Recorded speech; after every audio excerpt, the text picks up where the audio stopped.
भारत की धरती पर जन्मा एक ऐसा वीर जिसका नाम सुनकर बड़े बड़े हुक्मरानों की सल्तनतें कांप उठती।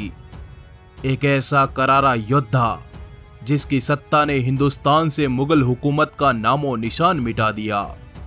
संपूर्ण भारत पर हिंदू हुकूमत जमाने वाले अटक से कटक तक की धरती पर जिसके नाम का भगवा लहराता था, उस वीर का नाम है छत्रपति शिवाजी महाराज। तो आइए जानते हैं छत्रपति शिवाजी महाराज के अनसुने सच्चे इतिहास को। उम्मीद है आपने इस वीडियो को लाइक जरूर किया होगा। तो चलिए शुरू करते हैं। छत्रपति शिवाजी महाराज का जन्म 19 फरवरी सन 1630 को महाराष्ट्र के शिवनेरी किले में हुआ। यह वो वक्त था जब दिल्ली सहित लगभग आधे भारत पर मुगलों के कट्टर सुल्तान औरंगजेब की हुकूमत थी और दक्षिण भारत पर आदिल शाह और कुतुब शाह जैसे सुल्तानों ने कब्जा जमा रखा था। इस वक्त तक भारत में एक भी स्वतंत्र हिंदू राज्य नहीं बचा। देश, धर्म, मंदिर, हिंदू और गायों को खतरे में देख मात्र 15 साल की उम्र में छत्रपति शिवाजी महाराज ने संपूर्ण भारत पर हिंदू हुकूमत जमाने की प्रतिज्ञा ली और इसी उद्देश्य से शिवाजी महाराज निकल पड़े अपनी सेना बनाने। पर 15 साल के बालक का साथ भला कौन देता, इसलिए उन्होंने अपने दोस्तों को अपने साथ लिया और बीजापुर की मुस्लिम सल्तनत पर धावा बोल दिया। मात्र 16 साल की उम्र में शिवाजी महाराज ने अपने दोस्तों के साथ मिलकर तोरणा के किले को विजयी कर लिया। इस किले से शिवाजी महाराज को बहुत बड़ा खजाना हाथ लगा। इस खजाने से महाराज ने अपनी एक सेना बनाई और इसी सेना के बल पर शिवाजी महाराज ने अगले 2 वर्षों में पुरंदर, कोंडाणा, चाकन और राजगढ़ जैसे विशाल किलों पर अपनी हुकूमत कायम कर दी। धीरे धीरे महाराज ने अपनी हुकूमत का विस्तार किया और अपनी सेना के साथ कोंकण पर चढ़ाई की। मुगल इलाकों पर पहली बार कोई हिंदू राजा तलवार लेकर आया था। मराठा सेना ने मुस्लिम सूबेदारों को मारकर कोंकण, कल्याण जैसे नगरों पर भगवा ध्वज तान दिया। 40 किले, 9 सामंत और 60,000 सेना के सरदार शिवाजी महाराज ने बीजापुर की सल्तनत पर दावे बोल बोल कर उसे पूरा खोखला कर दिया। अपनी सल्तनत खत्म होते देख बीजापुर का सुल्तान अली आदिल शाह कांप गया। उसने अपने सेनापति अफजल खान को एक बड़ी सेना देकर शिवाजी महाराज के इलाके में भेजा। शिवाजी महाराज इस समय प्रतापगढ़ किले में थे। ईस्वी सन 1659 को अफजल खान अपने विशाल लश्कर के साथ सीधे प्रतापगढ़ की तरफ निकल पड़ा। हिंदू, गौ, स्त्री, बच्चे और ब्राह्मणों का कत्लेआम करते हुए उसका लश्कर मैदान में उतरा। हाथी सरी के अफजल खान के इरादे महाराज को धोखे से मारने के थे। इसी वजह से उसने महाराज के समक्ष एक संधि प्रस्ताव रखा। अगले दिन महाराज की अफजल खान से मुलाकात हुई। गले मिलने के बहाने लंबे चौड़े अफजल खान ने शिवाजी महाराज को दबोच लिया और उनकी पीठ में खंजर से वार किया, परंतु कपड़े के नीचे लोहे का कवच पहने शिवाजी महाराज ने अपना बाग नख निकालकर अफजल खान को वहीं के वहीं चीर डाला।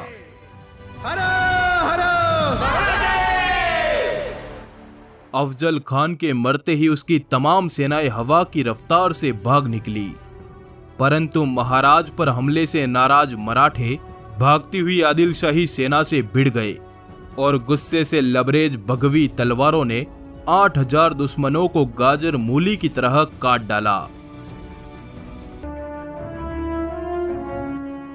अफजल खान द्वारा मंदिरों के विध्वंस का गुस्सा शिवाजी महाराज ने बीजापुर की सल्तनत पर उतारा। ईस्वी सन 1660 तक शिवाजी महाराज ने बीजापुर के चौथाई हिस्से पर कब्जा कर लिया। सल्तनत के किले ध्वस्त हो गए, जागीरें लुट गई और सल्तनती सेनाएं लड़ लड़कर बर्बाद हो गई। दक्कन की सल्तनत को रक्त से नहलाकर महाराज ने अपनी सेनाओं को कोल्हापुर की तरफ कूच करने का आदेश दिया। मराठों की गरजती हुई सेना दक्कन के खुले मैदान में उतरी और पन्हाला सहित एक एक कर दक्कन के 17 किलों को विजयी कर लिया। ईस्वी सन 1660 की रात आदिल शाह को उसके गुप्तचरों ने सूचना दी कि शिवाजी महाराज पन्हाला किले में है और इस समय उनके पास मात्र 600 सैनिक है।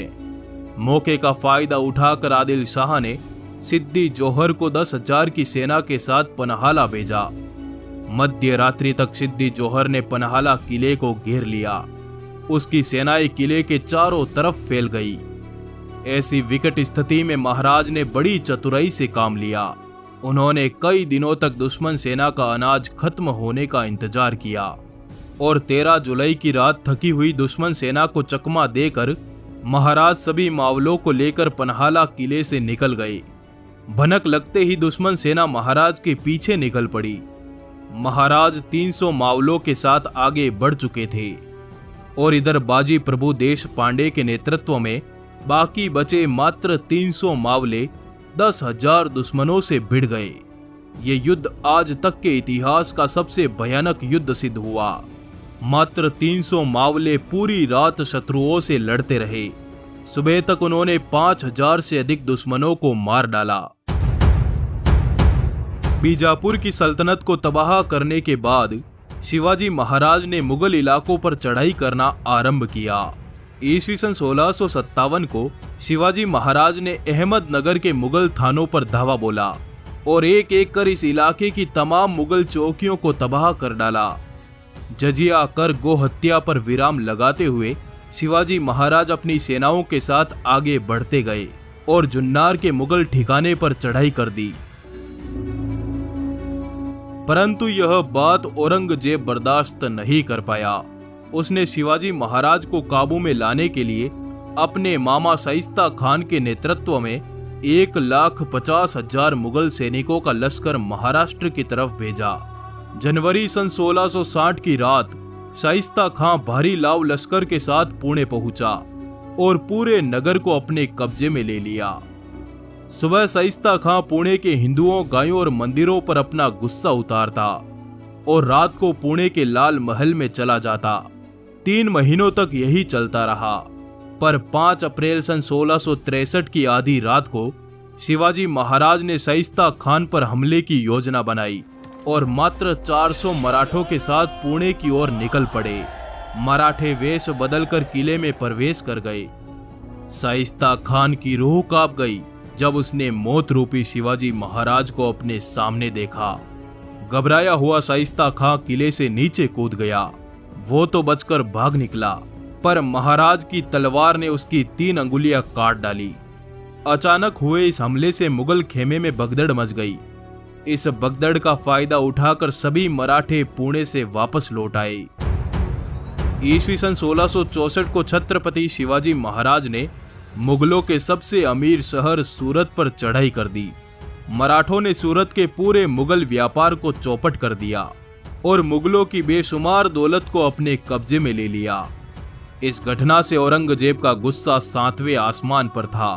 अपनी सल्तनत के अपमान का बदला लेने के लिए औरंगजेब ने तुरंत आमेर के राजा जय सिंह को एक बड़ी सेना के साथ शिवाजी महाराज के राज्य में उतारा। ईस्वी सन 1665 को जय सिंह ने 1 लाख सैनिकों के साथ शिवाजी महाराज को पुरंदर के किले में घेर लिया और महाराज से एक समझौता किया, जिसके तहत महाराज को हिंदवी स्वराज के 23 किले मुगलों के हवाले करने पड़े। परंतु ईस्वी सन 1670 में मुगलों पर कहर बनकर टूटे शिवाजी राजे ने किलों पर तैनात मुगलों को मार मार कर लाशों के अंबार लगा दिए। मात्र 4 महीनों में उन्होंने एक एक कर अपने सभी किलों पर भगवा ध्वज लहरा दिया। 6 जून सन 1674 को शिवाजी महाराज का वैदिक मंत्रों के साथ राज्याभिषेक हुआ। अपने राज तिलक के तुरंत बाद हैदराबाद रियासत पर चढ़ाई कर दी। उनकी सेनाएं दक्कन के पर्वतों से उतरी और पोंडा, कारवार, कोल्हापुर और जंजीरा के किलों को हुकूमत के नीचे ले आई। छत्रपति शिवाजी ने कर्नाटक से होते हुए वेल्लोर, गिंगी, मैसूर और तमिलनाडु तक के इलाकों पर विजय प्राप्त की। ईस्वी सन 1680 में मात्र 50 साल की आयु में हनुमान जयंती के दिन छत्रपति शिवाजी महाराज ने स्वर्ग की ओर प्रस्थान किया। ऐसे वीर सपूतों से जुड़े इस वीडियो को आप लाइक जरूर करें। आपका आभार। दोस्तों आपके लिए बहुत बढ़िया गिव अवे है। डिस्क्रिप्शन में दिए लिंक से कैश करो ऐप डाउनलोड करके अपना अकाउंट बनाइए और मेरा कूपन कोड DEM25 यूज करने से आपको 25 रुपए तुरंत मिलेंगे। और तो और, if you make a purchase on any website listed on cash करो देन आप में से कोई एक लकी विनर को मिलेगा ब्लूटूथ स्पीकर और 5 लकी विनर को मिलेगा 500 रुपए का अमेजोन वाउचर। तो डिस्क्रिप्शन में दिए लिंक से डाउनलोड कीजिए कैश करो ऐप। आपका आभार, धन्यवाद, जुड़े रहिए।